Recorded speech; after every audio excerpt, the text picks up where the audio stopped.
Hello dears, this is Jayesh sir. ഇന്ന് ഞാൻ വന്നിരിക്കുന്ന ഒരു പുതിയ വീഡിയോയുമായിട്ടാണ്.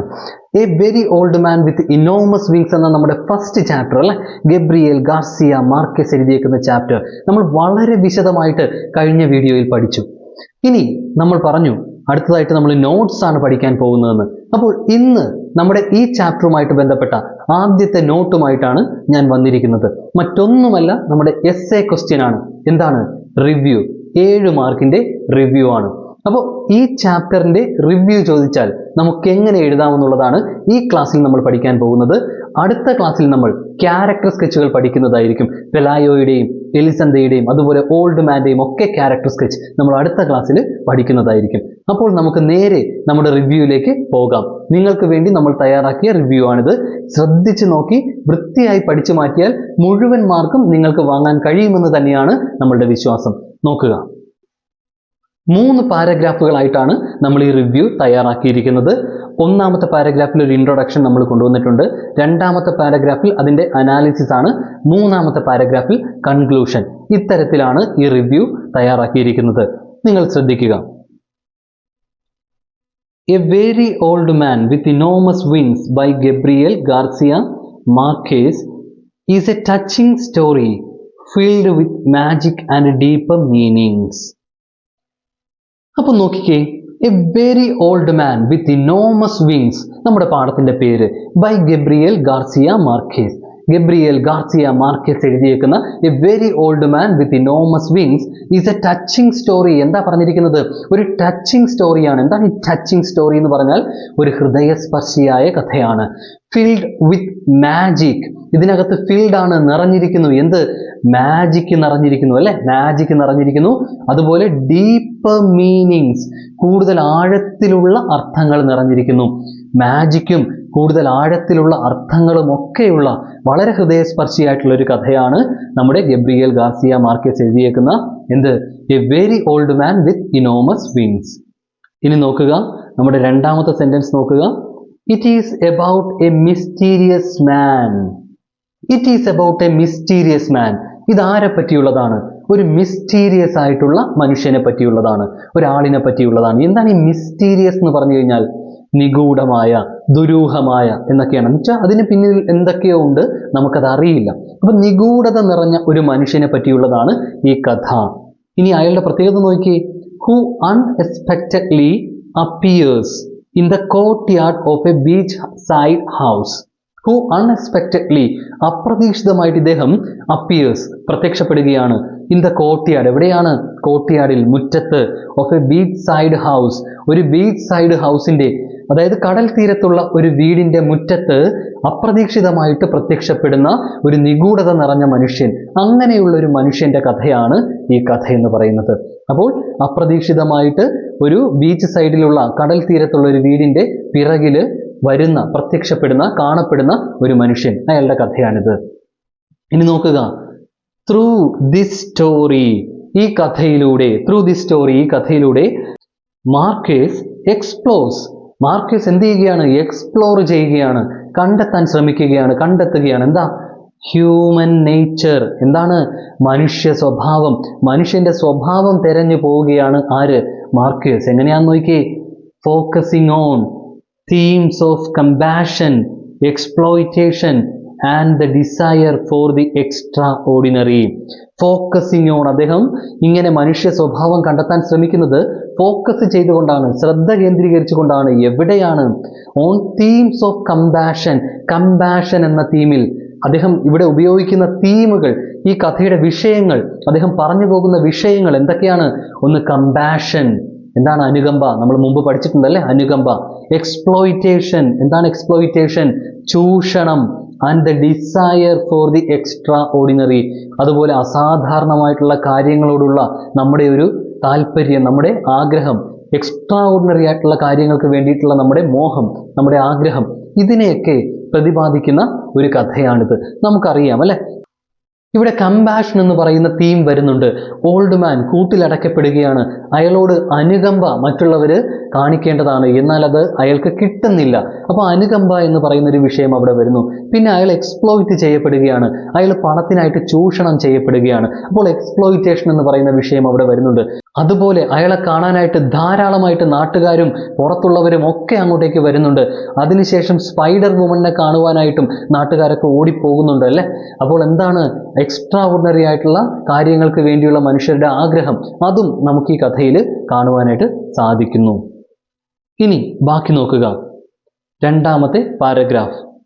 The story begins when Pelayo finds an old man with huge wings in his backyard. The story begins. കഥ തുടങ്ങുന്നത് എപ്പോഴാണ്? കഥ തുടങ്ങുന്നത് when Pelayo finds an old man. Pelayo ഒരു ഓൾഡ് മാനെ കണ്ടെത്തുമ്പോഴാണ്.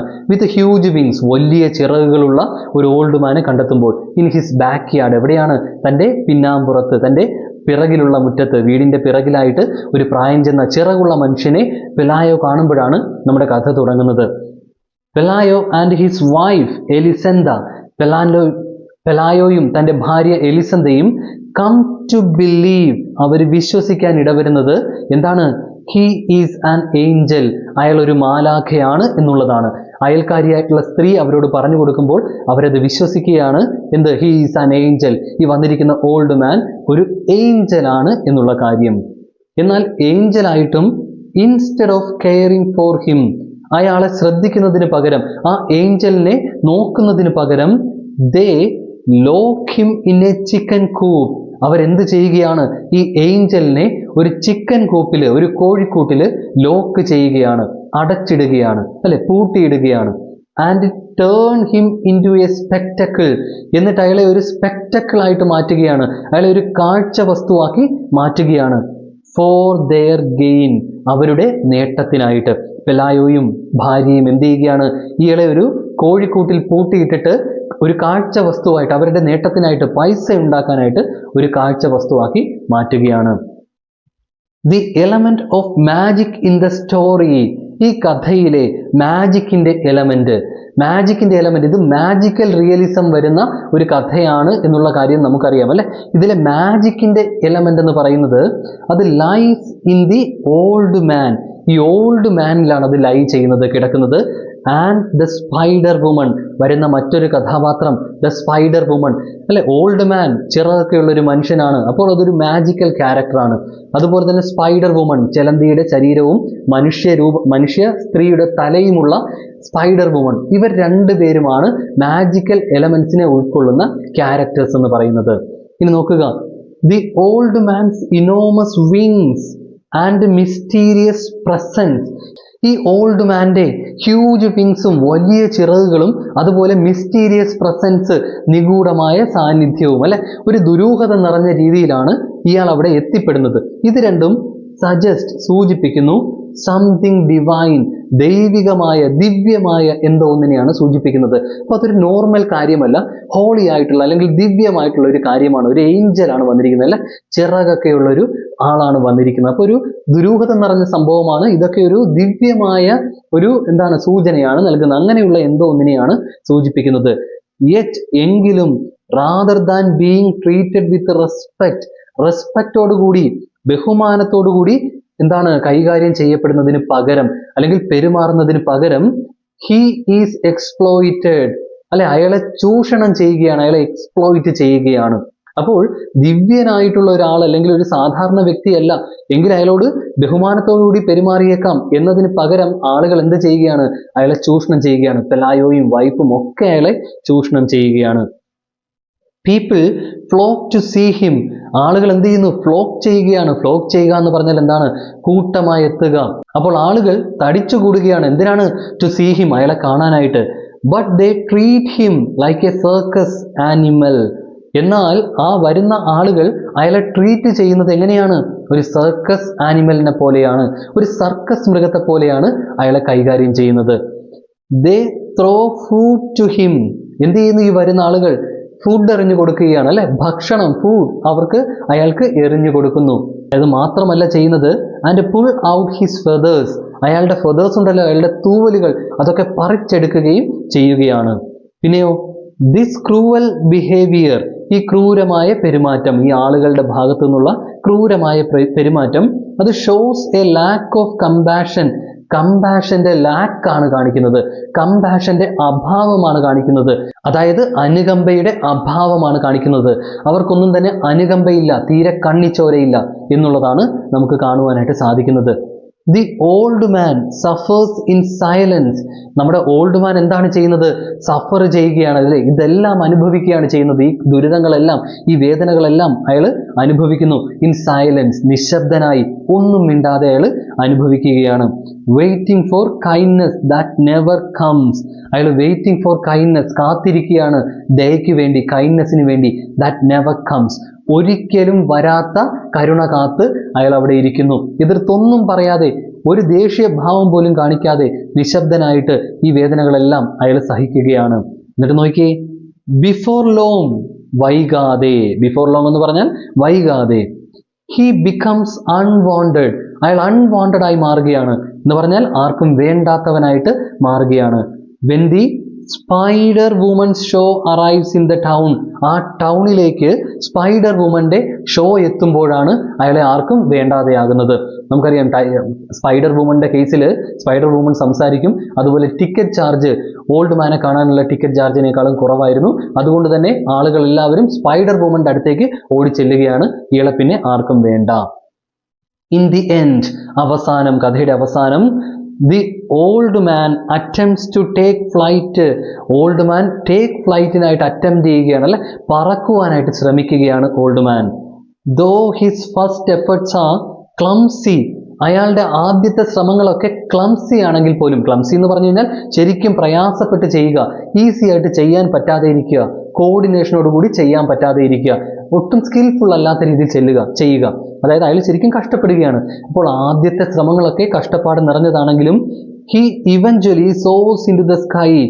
ഇവഞ്ച്വലി, പതിയെ, ക്രമേണ അയാൾ ആകാശത്തേക്ക് ഉയരുകയാണ്, സോറ് ചെയ്യുകയാണ്, അങ്ങനെ പറന്നുയർന്നു പോവുകയാണ്. This moment is magical. ഈ ഒരു മൊമെന്റ് എന്ന് പറയുന്നത്, അയാൾ ഇങ്ങനെ പറന്നുയർന്നു പോകുന്ന ഈ നിമിഷം എന്ന് പറയുന്നത് മാജിക്കലാണ്. ബട്ട് ഓൾസോ സാഡ്, അതേസമയം ദുഃഖം നിറഞ്ഞതുമാണ്. ഒരേ സമയം മാജിക്കലുമാണ്, ദുഃഖം നിറഞ്ഞതുമാണ്. എന്തുകൊണ്ടാണ് ദുഃഖം നിറഞ്ഞത് നമുക്ക് നോക്കാം. ഇറ്റ് ഷോസ്, അത് കാണിക്കുന്നത് ഹിസ് എസ്കേപ്പ്, അയാളുടെ രക്ഷപ്പെടലാണ് കാണിക്കുന്നത്. ഫ്രം നെഗ്ലക്റ്റ്, എവിടെ നിന്നാണ് അയാൾ രക്ഷപ്പെടുന്നത്? നെഗ്ലക്റ്റിൽ നിന്നാണ്, അവഗണനയിൽ നിന്നാണ്. ആൻഡ് ഇൻഡിഫറൻസ്, അതുപോലെ ഇൻഡിഫറൻസിൽ നിന്നാണ്. എന്താണ് ഇൻഡിഫറൻസ് എന്ന് പറയുമ്പോൾ? താല്പര്യമില്ലായ്മ, നിസ്സംഗത, മറ്റുള്ളവർക്ക് ഇയാളോട് യാതൊരു താല്പര്യവുമില്ല. അതുപോലെ മറ്റുള്ളവരൊക്കെ തന്നെ ഇയാളെ അവഗണിക്കുകയാണ്. അപ്പൊ അവഗണനയിൽ നിന്നും അതുപോലെ നിസ്സംഗതയിൽ നിന്നുമുള്ള രക്ഷപ്പെടലാണ് ഇത്. അതുകൊണ്ട് തന്നെ ഒരു തരത്തിൽ ഇത് സാഡുമാണ്, ദുഃഖം നിറഞ്ഞ ഒരു കാര്യം കൂടിയാണ്. ഇനി നമുക്ക് നമ്മുടെ കൺക്ലൂഷനിലേക്ക് പോകാം. Marquez uses this magical realism. Marquez ഈ മാജിക്കൽ റിയലിസം ഉപയോഗിക്കുന്നത് എന്തിനാണെന്ന് നോക്കിയേ? To highlight serious themes, serious ആയിട്ടുള്ള തീമുകൾ, സീരിയസ് ആയിട്ടുള്ള വിഷയങ്ങൾ എടുത്തു കാണിക്കാൻ വേണ്ടിയിട്ടാണ്, ഹൈലൈറ്റ് ചെയ്യാൻ വേണ്ടിയിട്ടാണ്. ഹൈലൈറ്റ് ചെയ്യുക എന്ന് പറഞ്ഞാൽ എടുത്തു കാണിക്കുക എന്നുള്ളതാണ്. അപ്പോൾ സീരിയസ് ആയിട്ടുള്ള വിഷയങ്ങൾ എടുത്തു കാണിക്കാനാണ് മാർക്കസ് എന്ത് ചെയ്യുന്നത്? മാജിക്കൽ റിയലിസം ഇവിടെ ഉപയോഗിക്കുന്നത്. ദ സ്റ്റോറി റിഫ്ലക്ട്സ്, ഈ സ്റ്റോറി ഉണ്ടല്ലോ, ഈ സ്റ്റോറി റിഫ്ലക്റ്റ് ചെയ്യുന്നത്, പ്രതിഫലിപ്പിക്കുന്നത്, ഈ കഥ പ്രതിഫലിപ്പിക്കുന്നത് how society often takes advantage, എങ്ങനെയാണ് സമൂഹം ടേക്സ് അഡ്വാൻറ്റേജ്, മുതലെടുക്കുന്നത്. ആരെയാണ്? Of those who are different, വ്യത്യസ്തരായ ആളുകളെ, നമ്മളെപ്പോലെ അല്ലാത്ത ആളുകളെ, സമൂഹത്തിൽ സാധാരണ കാണപ്പെടുന്ന ആളുകളെപ്പോലെ അല്ലാത്തവരെ എങ്ങനെയാണ് സമൂഹം മുതലെടുക്കുന്നത്. ഓർ വൾണറബിൾ, അല്ലെങ്കിൽ എളുപ്പത്തിൽ ഉപദ്രവിക്കാൻ കഴിയുന്ന ആളുകളെ, വൾണറബിൾ ആയിട്ടുള്ള ആളുകളെ എങ്ങനെയാണ് സമൂഹം മുതലെടുക്കുന്നത്. ഇതാണ് ഈ കഥയിൽ നമുക്ക് കാണുവാനായിട്ട് സാധിക്കുന്നത്. ശക്തരായ ആളുകളെ മുതലെടുക്കാനായിട്ട് പലപ്പോഴും സാധിക്കില്ല. ദുർബലരായിട്ടുള്ള, ശക്തിയില്ലാത്തവരെ മുതലെടുക്കാനായിട്ടാണ് സാധിക്കുക. അതാണ് നമ്മളിവിടെ കാണുന്നത്. Pelayo and Elisenda starts as caring individuals. പെലായോയും എലിസന്തയും തുടങ്ങുന്നത്, അതായത് കഥയുടെ തുടക്കത്തിൽ എങ്ങനെയാണ് അവർ വരുന്നത്? ആസ് കെയറിംഗ് ഇൻഡിവിജ്വൽസ്, ശ്രദ്ധയുള്ള, കരുതലുള്ള വ്യക്തികളായിട്ടാണ്. ഈ ഓൾഡ് മാനെ പറ്റി ചെറുതായിട്ടൊക്കെ ചിന്തിക്കുന്ന, അയാളെപ്പറ്റി നല്ലത് ചിന്തിക്കുന്ന വ്യക്തികളായിട്ടാണ് തുടങ്ങുന്നത്. കാരണം ഇവർ ആലോചിക്കുന്നുണ്ട്, ഈ ഓൾഡ് മാനെ ചങ്ങാടത്തിൽ കയറ്റി കടലിലേക്ക് തള്ളിവിടാം, അയാൾക്ക് വേണ്ട ഭക്ഷണവും വെള്ളവും കൂടി വെച്ചിട്ട് 3 ദിവസത്തേക്കുള്ള ഭക്ഷണവും വെള്ളവും കൂടി വെച്ചിട്ട് തള്ളിവിടാം എന്നൊക്കെ ഇവർ ചിന്തിക്കുന്നുണ്ട്. ബട്ട് എന്നാൽ തുടക്കത്തിൽ അങ്ങനെയൊക്കെ ആണെങ്കിലും ക്വിക്ലി പെട്ടെന്ന് തന്നെ ബിക്കം ഗ്രീഡി, അവര് ആർത്തിയുള്ളവരായിട്ട് മാറുകയാണ്, ഗ്രീഡി ആയിട്ട് മാറുകയാണ്. തുടക്കം ഇങ്ങനെയാണെങ്കിലും പിന്നീട് അങ്ങോട്ട് ചെല്ലുമ്പോൾ ഇവർ ഗ്രീഡി ആയിട്ട് മാറുകയാണ് പൈസയൊക്കെ കാണുന്ന സമയത്ത്. ദേ ഫോക്കസ് ഓൺ പ്രോഫിറ്റ്, അവർ ഫോക്കസ് ചെയ്യുന്നത് പ്രോഫിറ്റിൽ മാത്രമാണ്. എന്താണ്? ലാഭത്തിൽ മാത്രമാണ് അവർ കണ്ണുവെക്കുന്നത്, അവർ ശ്രദ്ധ കേന്ദ്രീകരിക്കുന്നത്. Rather than the Angeles pain, ഈ ഏഞ്ചലിന്റെ വേദനയെക്കാളും. ഇപ്പൊ ഏഞ്ചൽ വല്ലാതെ അനുഭവിക്കുന്നുണ്ട്, പക്ഷെ അയാളുടെ വേദനയെക്കാളും എലിസന്ധയും പെലായോയും ശ്രദ്ധ കേന്ദ്രീകരിക്കുന്നത്, അല്ലെ അവര് ശ്രദ്ധിക്കുന്നത് എന്തിലാണ്? ലാഭത്തിലാണ്, പ്രോഫിറ്റിലാണ്.